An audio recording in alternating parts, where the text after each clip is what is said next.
नमस्कार। स्वागत है आप सबका राजनीति के इस अखाड़े में। मेरा नाम है अजय सेतिया। मित्रों, चुनावों के दौरान ही बड़ा कांड हो गया है।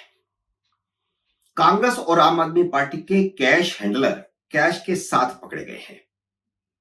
दोनों पार्टियों के रिश्वत के पैसे का मनी ट्रेल मिल गया है। गांधी परिवार ने ऐसा सोचा नहीं था कि नरेंद्र मोदी चुनावों के दौरान ही गले में उंगली डालकर उनका सारा काला धन इस तरह निकाल लेंगे। अब कांग्रेस कहेगी और दूसरे विपक्षी दल भी कहेंगे और उनके लघु भगु यूट्यूबर भी कहेंगे कि आचार संहिता लग जाने के बाद ईडी के छापे बंद होने चाहिए। गांधी परिवार जिस ईडी को दिन रात कोसता रहता है, गालियां निकालता रहता है, उसी ईडी ने गांधी परिवार का काला धन खोज निकाला है। काला धन जो राज्यों के कांग्रेसी मुख्यमंत्री और मंत्री इकट्ठा करके दिल्ली भेजते हैं, वह बड़ी मात्रा में पकड़ा गया है। ईडी ने बीच चुनाव में छापेमारी तेज कर दी है। 2 दिन पहले अरविंद केजरीवाल के कैश हैंडलर के घर से 1 करोड़ 6 लाख रुपया कैश पकड़ा गया। इस कैश ने शराब घोटाले के सबूतों में नई जान भर दी है। अब जब 7 मई को यानी कल सुप्रीम कोर्ट में अरविंद केजरीवाल की गिरफ्तारी पर सुनवाई होगी, तो उनके वकील अभिषेक मनु सिंघवी यह नहीं कह सकेंगे कि शराब घोटाले में कैश तो बरामद ही नहीं हुआ। हाँ, ये कह सकते हैं कि यह कैश ना तो आम आदमी पार्टी का है, ना केजरीवाल का है, ना शराब घोटाले का। लेकिन कैश तो पकड़ा गया है। और 2 दिन बाद 6 मई को राहुल गांधी के कैश हैंडलर, झारखंड के कांग्रेसी कुमाऊं मंत्री आलमगीर आलम के पीए के घरेलू नौकर, आलमगीर आलम मंत्री, उसका पीए, फिर उसका नौकर, उसके घर से 30 करोड़ रुपए पकड़ा गया है। आलमगीर कह रहे हैं कि इस कैश से उनका कोई लेना देना नहीं है, लेकिन नौकर के घर से कैश के साथ कुछ चिट्ठियां मिली हैं ट्रांसफर पोस्टिंग की, और वह चिट्ठियां बिचौलियों की लिखी हुई है, दलालों की लिखी हुई है। ट्रांसफर पोस्टिंग की कुछ चिट्ठियां जिला कांग्रेस कमेटियों की लिखी हुई है। यानी कांग्रेस के नेता और दलाल खूब धंधेबाजी कर रहे थे। जब से ईडी ने भ्रष्ट नेताओं के यहां छापेमारी शुरू की है ना, तब से इंडी अलायंस के मंत्री, चाहे वे किसी भी दल के हों, किसी भी राज्य के हों, ऐसी ऐसी जगहों पर पैसा छुपाने लगे हैं कि कोई सोच भी नहीं सकता। हमने वह सुखराम का जमाना भी देखा है, लेकिन वो पैसा सारा सुखराम के घर पर, उनके बिस्तरों में, उनके बाथरूम में था। और अभी हमने देखा कि बंगाल के एक मंत्री ने अपनी गर्लफ्रेंड के घर पे करोड़ों रुपए छुपा रखा था। अब झारखंड के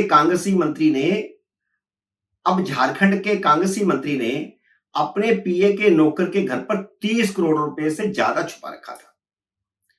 और यह बरामदगी राहुल गांधी के झारखंड पहुंचने से ठीक 24 घंटे पहले हुई है। राहुल गांधी 7 मई को चाईबासा और बसिया में 2 चुनावी रैलियां करने वाले हैं। 24 घंटे पहले यह कांड हो गया, जिसमें उनका कैश हैंडलर काले धन के साथ पकड़ा गया है, जिसमें झारखंड में उनका कांग्रेस का मुंह काला हो गया है। अब पता नहीं राहुल गांधी 7 मई को यानी कल क्या मुंह लेकर के झारखंड जाएंगे, क्या मुंह लेकर के वह वोट मांगेंगे। आलमगीर आलम पहले विधानसभा के स्पीकर थे। राहुल गांधी ने हेमंत सोरेन से कहकर के उन्हें मंत्री बनवाया था और मालदार महकमा भी दिलवाया था।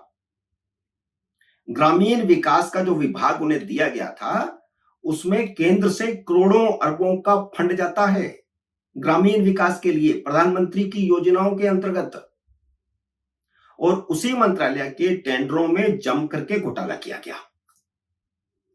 अब आलमगीर कह रहे हैं कि इस बरामद धन से उनका कुछ लेना देना नहीं है, जबकि 1.25 साल पहले फरवरी 2023 में जब ग्रामीण विकास विभाग के चीफ इंजीनियर वीरेंद्र राम को रिश्वत लेते हुए पकड़ा गया था, तब उसी ने बताया था कि पैसा मंत्री को देना पड़ता है और वह चीफ इंजीनियर वीरेंद्र राम अभी भी जेल में है।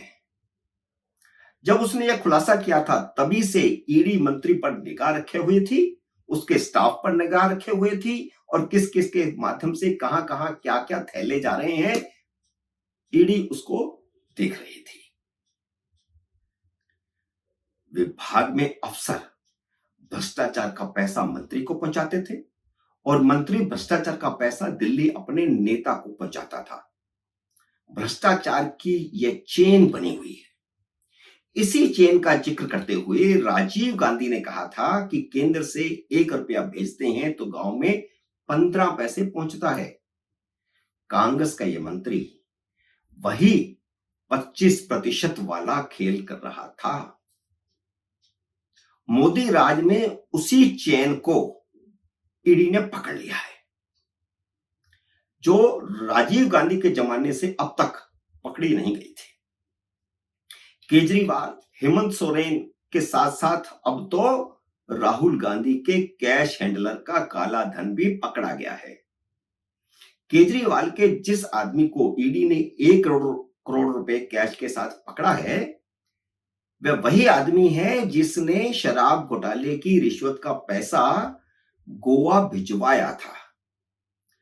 विनोद चौहान नाम का यह व्यक्ति कैश कोरियर का काम करता है, यानी हवाला का काम करता है। इसी ने शराब की दक्षिण लाबी से मिली रिश्वत के 100 करोड़ रुपए में से 25.5 करोड़ रुपए गोवा पहुंचाए थे, यानी 25 करोड़ 50 लाख रुपया इसकी जिम्मेदारी थी, इसने पहुंचाया था गोवा। और उसमें से कुछ बचा हुआ कैश था।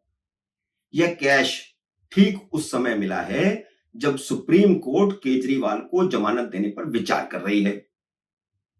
दूसरी तरफ ईडी केजरीवाल और के कविता को चार्जशीट करने की तैयारी कर रही है। के कविता के एक स्टाफ मेंबर ने ही ईडी को पूछताछ में इस विनोद चौहान का नाम लिया था। विनोद चौहान की गिरफ्तारी का सीधा असर यह हुआ है कि आज यानी 6 मई को राउस एवेन्यू कोर्ट ने के कविता की जमानत याचिका को खारिज कर दिया, क्योंकि जैसे ही सुनवाई शुरू हुई ईडी ने यह नया खुलासा कर दिया और कैश बरामदगी के बाद अब 7 मई को यानी कल केजरीवाल का मामला भी फंस सकता है। देखते हैं कल क्या होता है। राहुल गांधी झारखंड जाते हैं या नहीं, केजरीवाल को बेल मिलती है या जेल। मित्रों, उम्मीद है मेरा ये वीडियो आपको पसंद आया होगा। इसे लाइक और शेयर कीजिए। अगर आपने मेरे यूट्यूब चैनल को अब तक सब्सक्राइब नहीं किया तो कृपया सब्सक्राइब करके अपना आशीर्वाद दीजिए। जल्द ही मिलते हैं अगले वीडियो में किसी अन्य विषय के साथ। तब तक नमस्कार।